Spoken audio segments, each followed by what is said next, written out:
pouco um lugar comum, mas sempre é um momento de reflexão.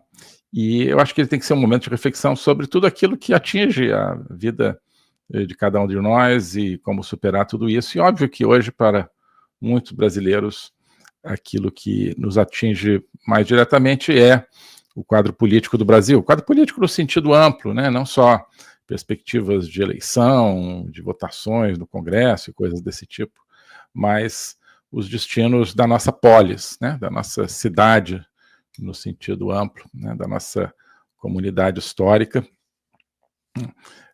Acho que é um sentimento bastante difundido de que estamos num momento de descosimento do Brasil, como se fosse um tecido que está se desfazendo. E sim, Natal, né? Claro, por que não pensar nisso, naquilo que está nos angustiando, né? Para também a gente encontrar caminhos para isso, para, né, recosturar esse tecido. Então essa é a nossa proposta de hoje aqui, falar um pouco de Natal e política, de Natal na política, política em vários sentidos, né? Mas, sobretudo nesse sentido do nosso destino coletivo. O ser humano tem um destino individual, cada um de nós tem um destino coletivo como família, um destino coletivo como nação e, claro, um destino coletivo como humanidade. Todos esses fazem parte, eu acho, do destino humano. A gente precisa pensar em todos eles. E o Natal, tudo que ele significa dentro da fé cristã, diz respeito a todos esses planos, não diz respeito apenas ao indivíduo, eu acho, diz respeito ao ser humano na família, ao ser humano na nação e à humanidade como um todo. Eu acho que Jesus se encarnou para todos esses, para todas essas dimensões do ser humano. E então vamos refletir sobre isso. Bom, vamos logo aqui a um breve comentário aqui, é um trecho de São Mateus, do Evangelho segundo São Mateus, que é basicamente o momento em que ele fala da natividade, né, no momento do Natal. Lembrando que temos duas grandes datas no calendário cristão, o Natal e a Páscoa, né, que são aí os extremos da vida de Nosso Senhor Jesus Cristo, nascimento e morte e ressurreição, né? Isso nos coloca diante, portanto, de um par. Quando a gente fala de Natal, está falando também de Páscoa. Quando fala de Páscoa, está falando de Natal, ou seja, aquele, né, menininho ali, aquele bebezinho, ele está, né, prometido aí para essa grande obra de redenção, que é o sacrifício máximo, né? Que ao mesmo tempo é um renascimento para ele, né? Para, enfim, aquele que desceu então por 3 dias à mansão dos mortos, mas também para toda a humanidade, né? Recuperar a sua inocência paradisíaca perdida, e essa mesma que vem prometida ali já no dia do Natal.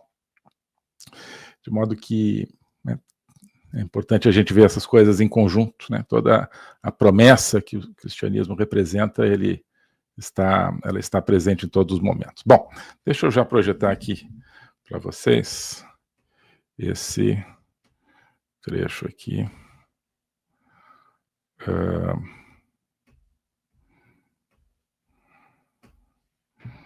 Tá? Do Evangelho de Mateus. Vamos ver aqui em latim, a gente vai acompanhando aqui. Essa é uma edição em latim e grego, né? Vamos acompanhar aqui em latim hoje, tá? O pessoal do curso de Logopolítica sabe que eu gosto muito de ir no Novo Testamento, geralmente em grego, que é o original, pelo menos o original que nos chegou, né? Há teorias de que, pelo menos alguns dos evangelhos teriam sido escritos em aramaico, mas não dispomos de nenhuma versão desse tipo, então o que temos como original é o grego, e as cartas de São Paulo também, certamente escritas originalmente em grego. Mas vamos hoje ao latim. Dizem que o diabo detesta latim, né? Fica muito nervoso quando ouve latim, então vamos falar bastante latim. Tá certo? Isso se diz por aí, né? Vamos, então, aproveitar isso, né? Por que será, né? Talvez porque o latim represente justamente uma língua que foi conquistada pela fé cristã, né? O grego também, mas o grego, ele era o que? Era a língua da filosofia, né? A língua da poesia épica, da poesia lírica, das artes em geral.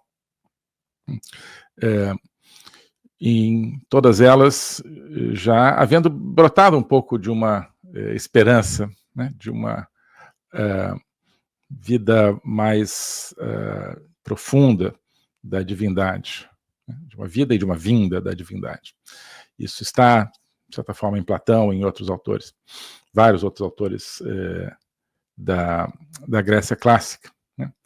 Então, a conquista do grego pelo cristianismo não é algo talvez tão marcante quanto a conquista do latim pelo cristianismo, porque o latim era a língua o quê? Do poder, né?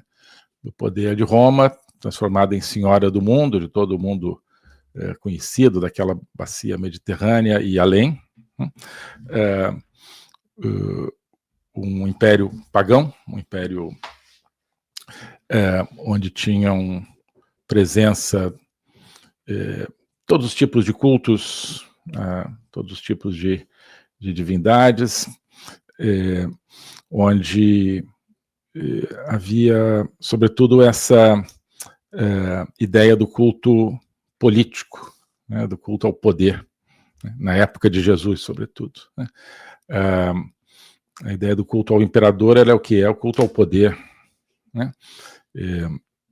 Aliás, motivo pelo qual teriam começado as perseguições aos cristãos depois, algumas décadas depois, quando começa a haver cristãos no Império Romano. As perseguições são inicialmente porque eles não querem prestar cultos, não só aos deuses, mas sobretudo a um deus, uma divindade específica, que é a divindade do imperador. Então, o latim, ele trazia com Roma, com tudo aquilo que Roma representa, essa ideia do poder absoluto, né? Tão absoluto que o chefe desse poder máximo, o imperador, era também uma divindade. Então, olha, não tem para onde escapar, né? Porque se você escapa para os deuses, lá entre os deuses está também o imperador, e ele, na verdade, é o Deus máximo, porque é o que manda nos outros deuses, ele é imperador dos deuses também. Então, você, no mundo romano, está dentro de um mundo da esfera de poder romana, com direito no fundo, de vida e morte sobre qualquer habitante desse espaço. E o cristianismo vem a entrar nesse espaço e conquistar essa língua para expressar, né, a sua notícia, né, a boa nova, né, o evangelho, a boa nova. Se fosse hoje, o evangelho seria chamado de fake news, né? É uma notícia, é uma nova, né? E estava ali surgindo e contestando, né, um poder dominante. Acho que não ocorreu aos romanos naquela época chamar de fake news a boa nova do evangelho, mas de certa forma sim, né? De certa forma o reprimiram, não por amor à verdade, mas por amor ao poder. Isso é o que acontece. E, portanto, o latim é uma conquista mais dramática, talvez, do cristianismo, e claro, todo mundo da cultura romana, que então se transforma depois do mundo desse César, imperador supremo, reinando inclusive entre os deuses, no mundo disso que a gente vai ver aqui, né, que estamos vendo agora nesses dias de Natal, de um rei, que é o rei dos reis e que nasce ali na manjedoura, né, na famosa manjedoura. Então, talvez por isso o latim cause mais arrepios aí ao inimigo, né? Bom, então, aqui, quando começa então, o capítulo 2 de Mateus, ele fala, então, do seguinte: então, ergonatus est Iesus in Bethlehem, Iuda, in diebus Herodes regis, ecce magi ab oriente venerunt Hierosolimam. Então, naqueles dias em que nasceu Jesus, em Belém, né, nos dias de Herodes, o rei Herodes, Herodes o Grande, tem vários Herodes, né? Então, outro símbolo, né, do poder, símbolo e realidade do poder. Eis que os magos vieram desde o Oriente até Jerusalém, né? Então, vejam, aqui, nascimento de Jesus no Evangelho de Mateus, o primeiro Evangelho, já se dá aí num quadro político, né? Porque já está dizendo, olha, nasceu nos dias de Herodes, né?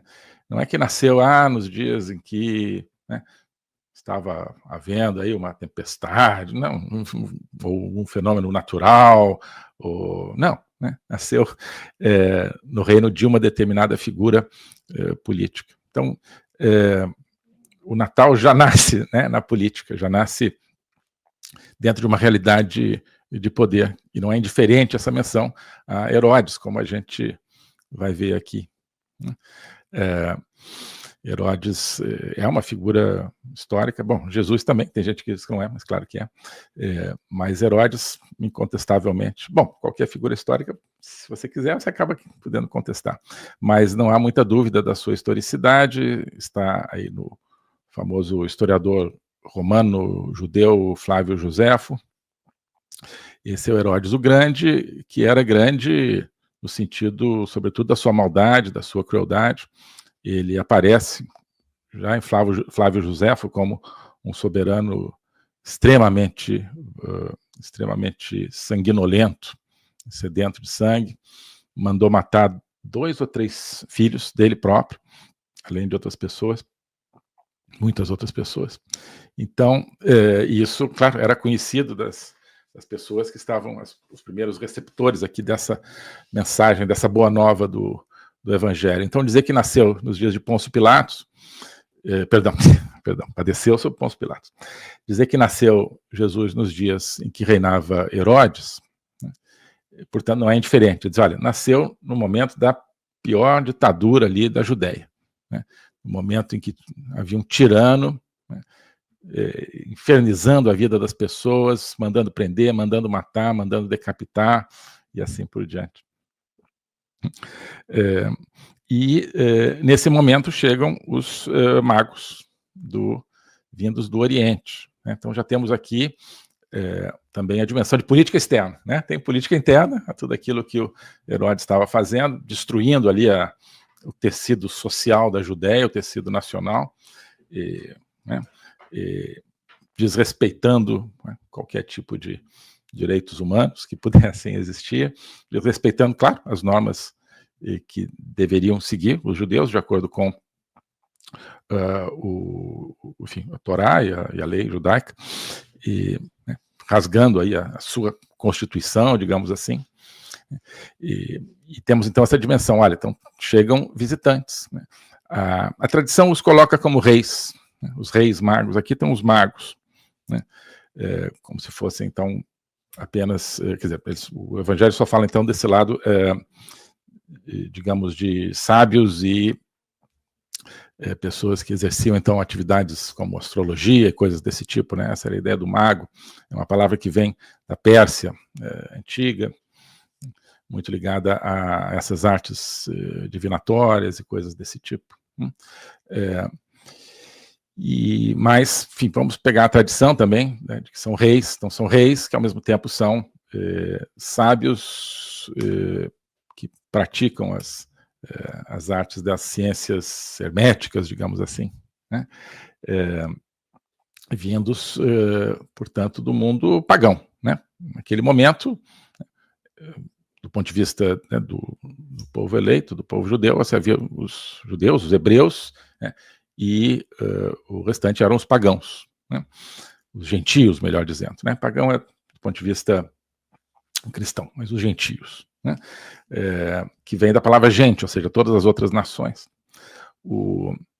Então já começa aqui né, temos aqui uma semente então de relação internacional, uma visita de Estado, de certa forma, desses magos que vêm de longe, né, desses reis que vêm de longe, de certa forma representando esse mundo gentil, esse mundo não judaico, ali dentro da Judéia, do mundo judaico.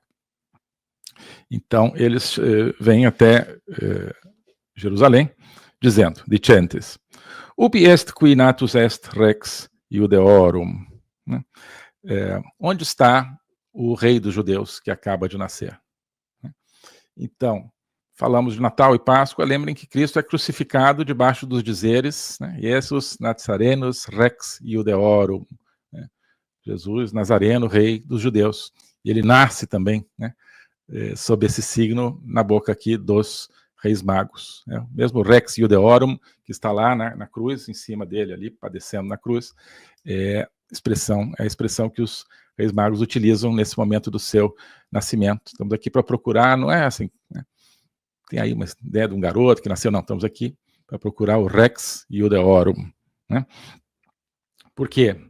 Vidimus enim stellam eius in oriente, et venimus adorare eum.